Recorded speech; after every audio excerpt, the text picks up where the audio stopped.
Hello, I'm back.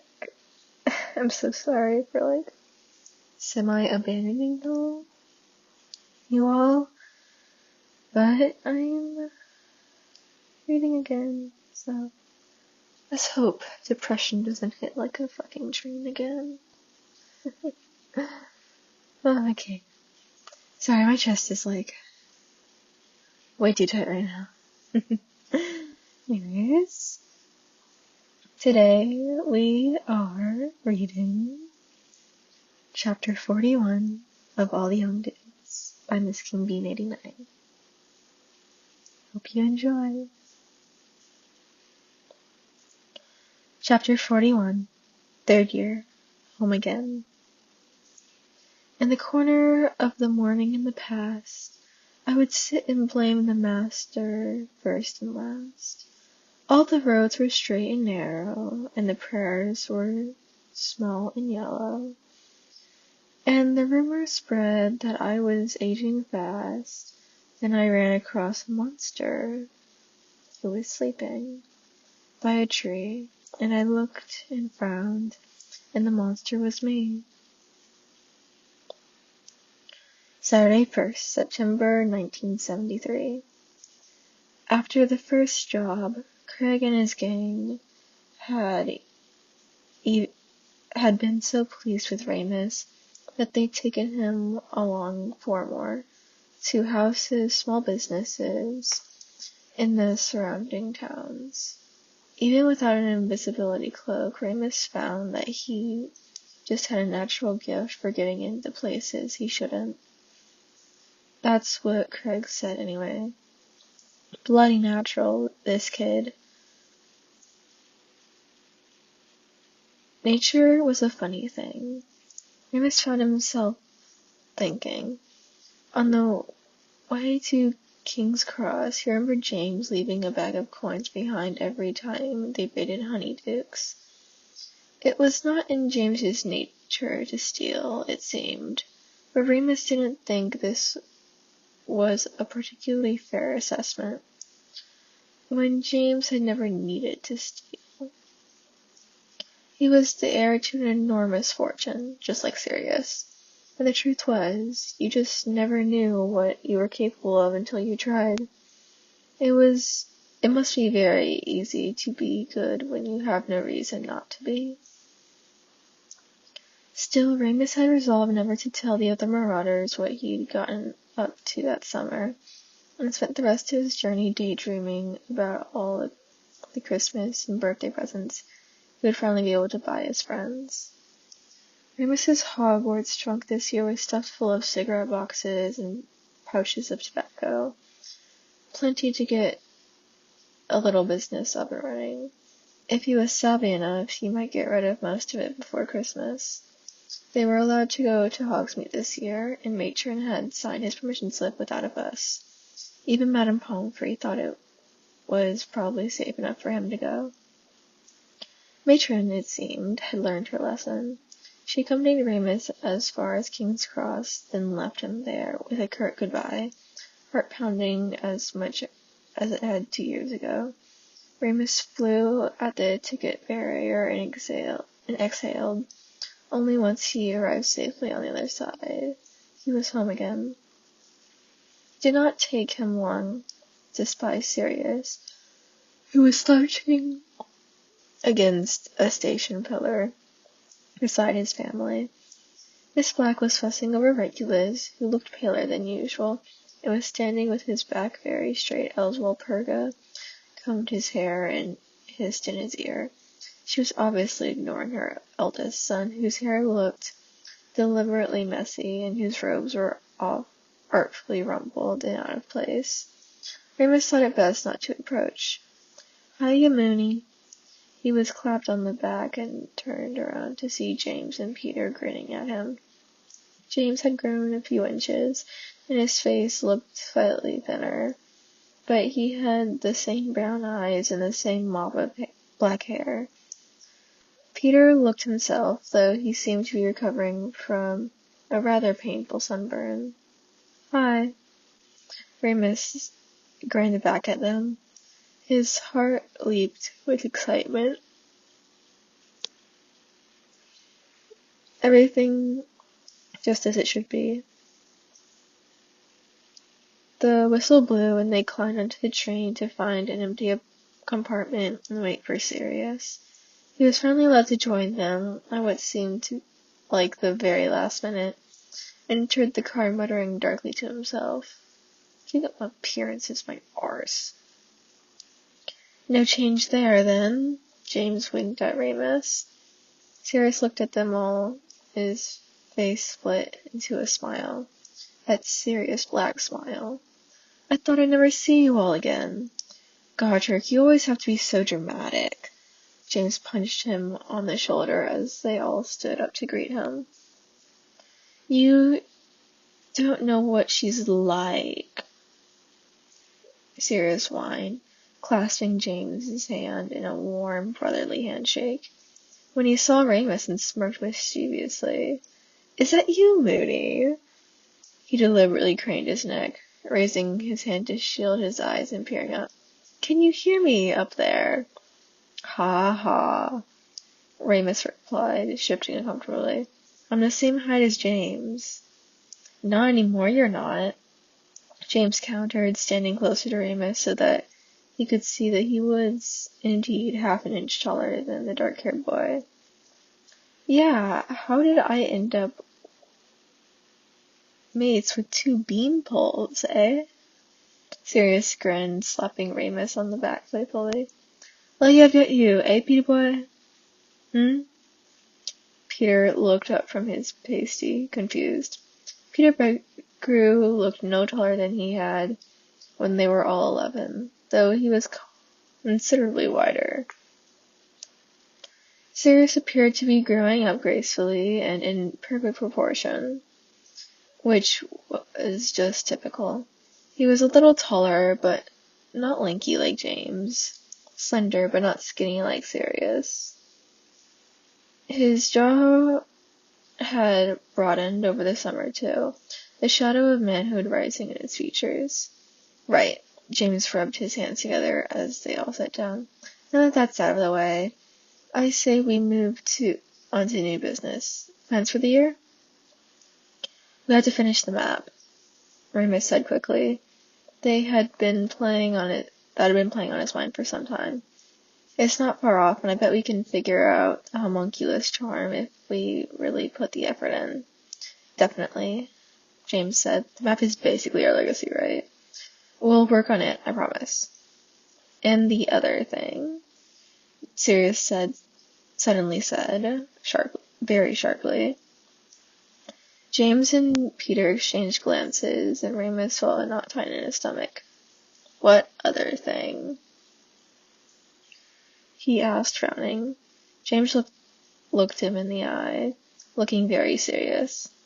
Just something we talked about last year. We'll let you know if we decide to go through with it. Don't want you to get into trouble, Mooney. Peter laughed nervously. Less you know the better, eh?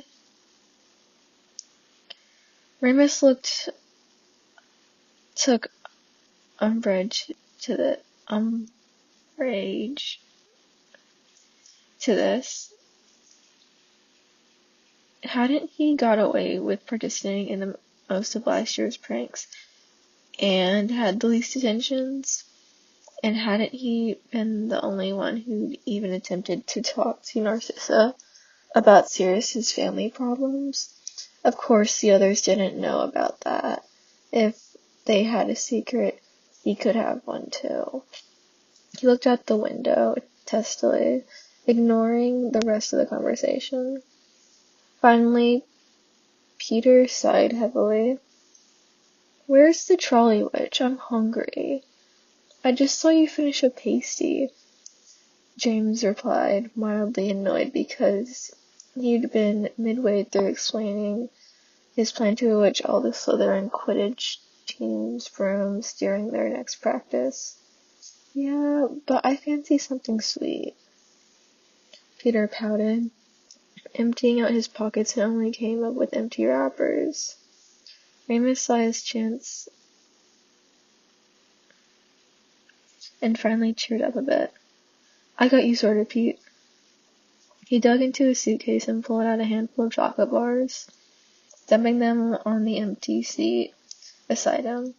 The other three boys stared at the pile. What are these? Sirius picked up a Mars bar, looking suspicious. Local chocolate, Remus said. They're good. Go on. Won't buy it. Peter had already unwrapped and bitten into a Milky Way, and was grinning encouragingly at the others. Remus selected a packet of Maltesers for himself, sitting back with satisfaction knowing that for once he had brought the snacks on the train. Remus noticed that they were sitting farther away from the teacher's table when they took their places for the feast. The first and second years now below them. The Marauders found themselves no longer among the youngest students, which gave them an unnecessary sense of pride and achievement. You're taking runes, aren't you, Remus? Lily asked, plonking herself down next to him. She had cut her hair over the summer, and had a small fringe that made her look a bit like Jane Asher. Yep, he nodded. Mooney's abandoning us, Sirius wailed comically, pretending to fall onto James's shoulder. Not sobbing inconsolably. There, James patted his friend's back solemnly. I know you're happy, Remus, he scolded. I hope you're happy, Remus, he scolded. All very well, you're moving on to bigger and better things. But think of us little people you're leaving behind. I'm not leaving anyone behind, Remus muttered, his ears turning red. Just didn't fancy divination. Ignore them, Lily said primly, casting a disapproving look over at Sirius and James, who were now holding each other, still pretending to weep hysterically as though their hearts were irreparably broken. Lily tutted, seeing she had no effect, and turned back to Remus. You lot don't have to be attached at the hip all the time. Anyway, I'm doing runes too. Have you done the pre-reading? Remus nodded enthusiastically. Yeah, it looks really interesting. Aha! Sirius looked up slyly. Now I see. What? Remus asked nervously. Sirius had that wicked, unpredictable look in his eyes. I didn't think it has anything to do with furthering your academic career. He scratched his chin wisely. I think our dear Ramuni has been lured away from everyone's favorite DOS subject by the fair sex. Shut up. Remus blushed harder, trying not to look at Lily. Sirius always knew exactly the most embarrassing to say. Yeah, shut up, Black. Lily sighed. Honestly, you lot can't even be nice to each other. Just because no girls would come near you with a 5-foot barge pole. I'll have you know, I was very recently engaged to be married, Sirius replied with a swish of his dark hair. James was snorting with laughter, now shoulder shaking. Where else are you taking, Remus? Lily asked, pointedly ignoring the other Marauders. Care of magical creatures. Remus sighed. He'd already had enough jokes about that from James and Sirius. Oh! Marlene turned around suddenly. Me and Mary are taking that. Aha! Sirius said again, even louder, and James completely fell apart. Fortunately, the sorting began then, and the hall fell silent. The ceremony was extremely dull unless you were involved in it, Remus found, and he struggled to pulled back a yawn as the line of frightened first years gradually grew shorter, and the spaces at the top of Gryffindor table filled up with new students. His attention wandered, and he gazed over at the Slytherin table, where Narcissa was sitting at the far end, regal as a queen and looking much more cheerful than when he'd last seen her. Regulus, now a second year, sat on the other end from his cousin, looking as bored as Remus felt. Then there was Snape, among the third-year Slytherins, staring at Lily as usual. He caught her eye once or twice, and Remus saw her smile at him in her usual friendly way, but it didn't seem to brighten Severus' mood one bit. Only Lily could remain friends with someone that miserable, Remus thought to himself. The feast, when it appeared, was as delicious and welcoming as ever. Remus had his customary 2 helpings of everything, including pudding, and once the meal was finished, Dumbledore gave his usual speech. For the past 2 years, Remus had switched off for this portion of the evening, being too full of good food and too sleepy for the long day to pay much attention. But something about the serious tone of the headmaster's usually playful oration made him listen. He saw that he was not the only one. There was a low, ominous muttering from the Slytherin table, particularly those in the upper years. The Gryffindors around Remus seemed to straighten up a little bit more, too. What was that all about? Remus asked as they left the hall for their dorms, Dumbledore's confusing warnings ringing in his ears. Unite in the face of darkness and all that. Oh, right, you won't now, James said quietly. He looked at Sirius, who was cupping his feet, hands in his pockets. Tell you when we're alone, okay?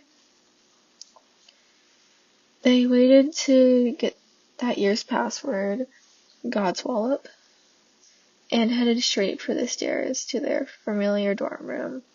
All of their beds were made, their trunks sitting by. Remus felt a surge of happiness as he entered. Sirius began to unpack at once, pulling his beloved Muggle records and books from James's trunk. James only unpacked his broom and began to polish it lovingly, sitting cross-legged on his bed. So, Remus asked impatiently, the weird speech? Oh, yeah. James swallowed. He glanced at Sirius again, who appeared to be ignoring them. James sighed, running his hand through his hair. It's all politics, really. Politics? Remus groaned inwardly. He didn't know much about Muggle politics, let alone whatever went on in the Wizarding World other than the Statue of Secrecy, which they had covered in first-year history. There was a referendum coming up about Britain joining the European community, but that wasn't for a few years. If Remus had understood the Prime Minister's speech correctly, and he couldn't see how that affected wizards very much. Well, you know there are, dark wizards. Yeah. Remus tried to look knowledgeable. He remembered reading something briefly about Grindelwald, but they wouldn't be studying that until they're owls. There's been a surge in dark magic lately, that's all. And my dad told me there's some stuff going on at the Ministry. Department heads pushing for stricter reforms against Muggle-born wizards and people who are different. Dad said it was nothing to worry about, just the usual old prejudices. But I suppose Dumbledore thinks we should be on our guard. Mother and Father are called a meeting, Sirius said suddenly. They both turned to look at him. He looked tormented, ashamed, and would not meet their eyes. They wouldn't let me in, obviously, but Reg went. They keep talking about this Dark Lord. I don't know. Maybe a politician they want to back in the next election. All I know is if the blacks are supporting him, then he can't be good. Even James didn't have anything positive to say in light of this announcement. They were all quiet until Peter spoke up. "We're at Hogwarts," he said. "My mom always says Hogwarts is the safest place in Britain. And we've got Dumbledore," he said firmly, settling the matter. "Come on, Black.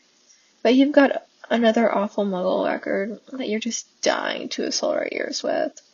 They all looked at Peter.